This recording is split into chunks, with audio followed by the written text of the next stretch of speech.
Hello everyone, आप सबका बहुत बहुत स्वागत है कॉमर्स अचीवर प्लेटफॉर्म पे।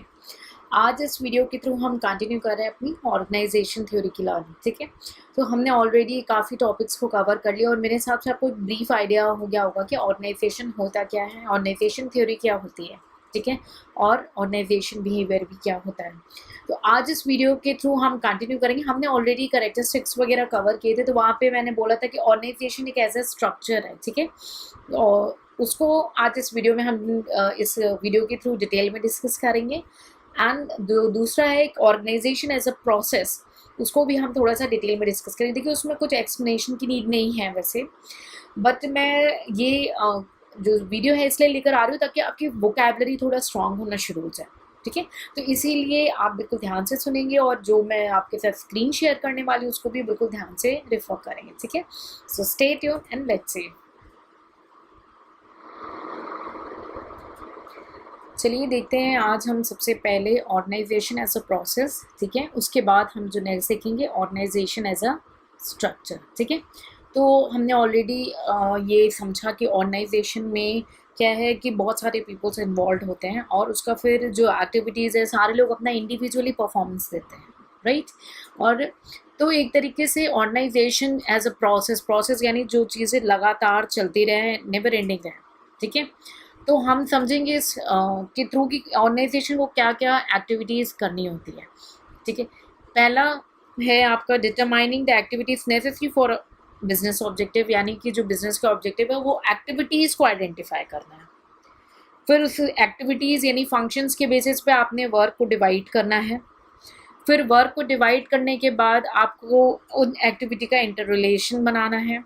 ठीक है, हर व्यक्ति को उनकी पर्टिकुलर जो ड्यूटीज़ हैं वो असाइन करनी है उनके कैपेसिटी के हिसाब से, उनकी अथॉरिटी उन्हें डेलीगेट करनी है। ठीक है, और फिर उसके बाद लास्ट में आपको कोऑर्डिनेशन करना है। देखिए ये सेशन में कुछ एक्सप्लेनेशन नहीं है, हमने ऑलरेडी डिस्कस किया है कि ऑर्गेनाइजेशन क्या होता है।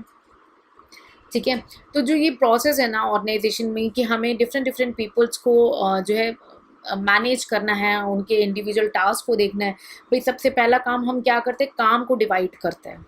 ठीक है, हमने वर्क को डिवाइड किया हुआ है।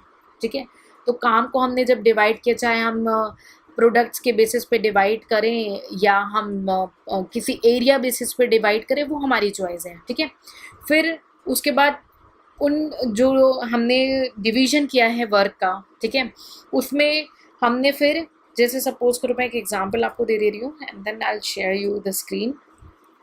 ये ऑर्गेनाइजेशन है, सपोज इसके कई डिपार्टमेंट हैं, हम ए और बी में कंपेयर कर रहे हैं। ठीक है, अब ए में भी अपने कई डिपार्टमेंट होंगे और उसके भी सब में कई डिपार्टमेंट होंगे, सेम ऐसा बी के साथ होगा। तो सबसे पहले हमने क्या किया, टास्क को डिवाइड किया कि किसको क्या काम करना है। ठीक, फिर सबकी ग्रुपिंग कर ली, इनकी ग्रुपिंग कर ली और इनको इसके अंदर में लेकर आ गए। समझ में आ गया, A1 के अंदर में लेकर आ गए। ठीक है, तो ये जो ग्रुप कर रहे हैं हमने सिमिलर टास्क को या सिमिलर जॉब को एक लार्जर यूनिट में, तो ये कहलाता है डिपार्टमेंट। ठीक है, ये क्या कहलाता है, डिपार्टमेंट्स कहलाते हैं, डिविजन्स कहलाते हैं, सेक्शंस कहलाते हैं। और जब हम इन डिपार्टमेंट्स को ग्रुप करते हैं यानी A1 A2 A3 A4 को ग्रुप करेंगे, है ना, क्योंकि वो अपने फंक्शन वाइज डिवाइडेड है, तो उसको बोलते हैं डिपार्टमेंटेशन। तो ये ग्रुपिंग के प्रोसेस को हम क्या बोलेंगे, डिपार्टमेंट। बिल्कुल वरीड नहीं, सब थ्योरी में दिया हुआ है। ठीक है, तो ग्रुपिंग के प्रोसेस को क्या बोलते हैं, डिपार्टमेंटेशन बोलते हैं। ठीक है, तो चाहे हम प्रोडक्ट वाइज करें, फंक्शन वाइज करें, एरिया वाइज करें, it's as per the choice of the organisation या उसका अल्टीमेट गोल क्या है। ठीक है, तो पहला आपने क्या किया, काम को डिवाइड किया, फिर आपने उसकी ग्रुपिंग कर ली, उसकी जॉब और डिपार्टमेंट क्रिएट कर ली, फिर उनको अपनी अपनी ड्यूटीज़ दे दी कि भाई तुम्हें ये काम करना है, तुम्हारी ये ड्यूटी है।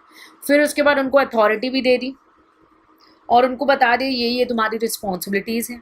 ठीक, अथॉरिटी ग्रांट करी आपने, उनकी रिस्पॉन्सिबिलिटी फिक्स करी, फिर अथॉरिटी ग्रांट करने के बाद आपने डेलीगेट करी अथॉरिटीज़ कि भाई अब ये तुम्हारे सामान है, ये तुम्हारी एरियाज है, इसको देखो, और एक इफेक्टिव कम्युनिकेशन स्टैब्लिश किया और उसको लास्ट में कोऑर्डिनेट करा दिया। ठीक है, तो ये है आपका organisation as a process. Explanation के लिए कुछ भी नहीं है, इसको रीड ही करना है, ये आपको वोकैब बनेगा। लेकिन इसमें से क्वेश्चन आते हैं, डेफिनेटली आते हैं। स्टेटमेंट वाइज जो आपके क्वेश्चंस क्रिएट होते हैं वो ऐसे ही टॉपिक से बन के आ जाते हैं कई बार। ठीक है, तो मैंने स्क्रीन क्लियर कर ली है आपके लिए, और प्लीज़ इसको एक बार रीड कर लेंगे। ऑर्गेनाइजेशन एज अ प्रोसेस, उसके बाद हम देखेंगे ऑर्गेनाइजेशन एज अ स्ट्रक्चर। ये स्टेप्स हैं।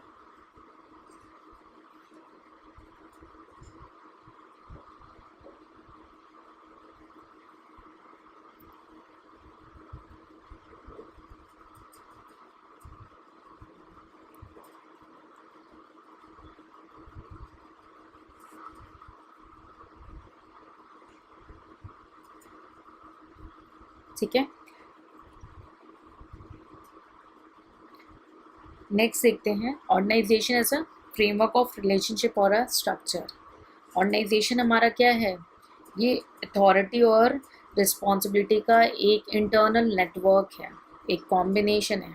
तो ये नहीं ब्लू चार्ट बनी रहती है चैनल ऑफ कम्युनिकेशन की, कौन किसको रिपोर्ट करेगा, है ना, कि अथॉरिटी कैसे फ्लो करेगी, रिस्पॉन्सिबिलिटीज़ कैसे फ्लो करेंगी। तो पीटर एफ डकर ने 3 टाइप के एनालिसिस बोले, एक आप एक्टिविटी को देख करके करें, दूसरा डिसीजन बेसिस में, और तीसरा रिलेशन बेसिस में। ठीक है, सो ये बोलते हैं कि देखिए ब्लू चार्ट बना हुआ है, और आप ब्लू चार्ट में आप सारी चीज़ें जो है, कौन किसको रिपोर्ट करेगा, क्या चैनल ऑफ कम्युनिकेशन होगा, वो सारी चीज़ें उसमें एक्सप्रेस रहती हैं। ठीक है, तो यहाँ पे जो स्ट्रक्चर है वो जो एक बार बन जाता है वो फिक्स्ड हो जाता है, ये ब्लू चार्ट। तो अगर आप रिकॉल करें तो ये क्या कॉन्सेप्ट हो जाएगा, स्टैटिक कॉन्सेप्ट हो जाएगा, है ना।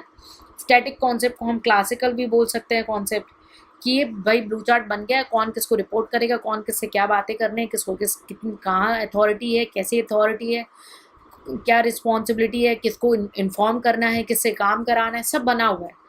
तो ये स्टैटिक पोर्शन हो गया, इसको क्लासिकल कॉन्सेप्ट भी बोलते हैं। ठीक है, ये डिपिक्ट करता है, ये जो चार्ट्स हैं वो ये डिपिक्ट करते हैं कि different relationships between the people within the organisation. ठीक है, तो ये जो रिलेशनशिप होता है फॉर्मल भी होता है, इनफॉर्मल भी होता है। ठीक है, और दोनों ही, चाहे फॉर्मल हो चाहे इनफॉर्मल हो, दोनों का अपना अपना एक स्ट्रक्चर होता है। ठीक है, तो कई बार क्वेश्चन ये आ जाता है कि फॉर्मल का स्ट्रक्चर होता है, इनफॉर्मल का नहीं होता, तो ऐसा नहीं है, दोनों के स्ट्रक्चर्स फ्रेम हो सकते हैं। ठीक है, सो इतना ही ब्रीफ था आपको एक्सप्लेन, बस ये ना, ये चीज़ मैंने इसलिए आपको कराई है, most of the place we won't find, but आपके वोकैब स्ट्रांग होगी, आपका ब्राइन जो है ना सब्जेक्ट को एक्सेप्ट करने में, यू जस्ट गो अहेड, है ना। तो उसको रीड कर लेंगे 1-2 बार, जस्ट सिंपल रीडिंग। ठीक है, so I hope you are clear with this concept. एक अच्छे ऑर्गेनाइजेशन के करेक्टरिस्टिक्स क्या होते हैं वो एक ब्रीफ में मैं आपको यहीं पे डिस्कस कर देती हूँ, क्योंकि उसमें भी कुछ एक्सप्लेन नहीं है। भाई एक अच्छा ऑर्गेनाइजेशन में क्या है, ऑब्जेक्टिव होना चाहिए अच्छा सा, ठीक है, प्रॉपर फंक्शंस होने चाहिए डिस्ट्रीब्यूटेड, कौन किसको रिपोर्ट करेगा, है ना। और उसके बाद मैं इसका आपको कंटेक्चुअली नेक्स्ट सेशन में डिस्कस कर लेंगे, डिटेल में डिस्कस कर लेंगे। ठीक है, so take care, see you in the next session with new topic.